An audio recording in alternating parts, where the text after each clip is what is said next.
بسم اللہ الرحمن الرحیم۔ السلام علیکم زینب ٹی وی کے ناظرین، آج کے درس حدیث میں خوش آمدید۔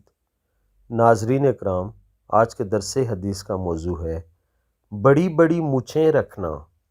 رسول اللہ صلی اللہ علیہ وآلہ وسلم نے ارشاد فرمایا، جو اپنی مونچھوں کا کچھ حصہ جو ہونٹ کے اوپر آ جائے نہ تراشے وہ ہم میں سے نہیں۔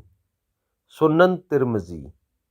ناظرین اکرام، مونچھیں اتنی بڑھانا کہ وہ اوپر والے ہونٹ کی لکیر سے تجاوز کر جائیں اور کھانے پینے کی اشیاء میں لگیں، شرعاً درست نہیں، اور ایسا کرنا گناہ اور پکڑ کا سبب ہے۔ ایک اور موقع پر آپ صلی اللہ علیہ وآلہ وسلم نے ارشاد فرمایا، جب ایران کے بادشاہ کا ایک وفد آپ سے ملنے کے لیے آیا تو انہوں نے بڑی بڑی مونچھیں رکھی ہوئی تھی اور ان کی داڑھیاں نہیں تھیں۔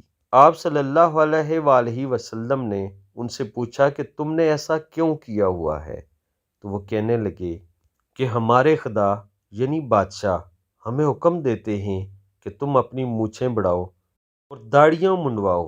تو ایسے موقع پر آپ صلی اللہ علیہ وآلہ وسلم نے صحابہ کرام کو حکم دیا کہ اپنی داڑھیاں بڑھاؤ اور مونچھیں منڈواؤ، یعنی ان کی مخالفت کرو، اور یہی آپ صلی اللہ علیہ وآلہ وسلم کی سنت مبارکہ ہے۔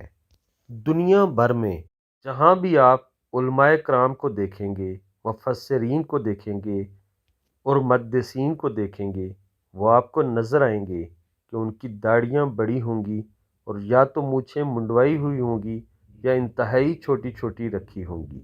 اس لیے تمام دوست آپ صلی اللہ علیہ وآلہ وسلم کے حکم پر عمل کرتے ہوئے مونچھیں منڈوائیں یا انتہائی چھوٹی کر لیں اور اپنی داڑھیوں کو بڑھائیں۔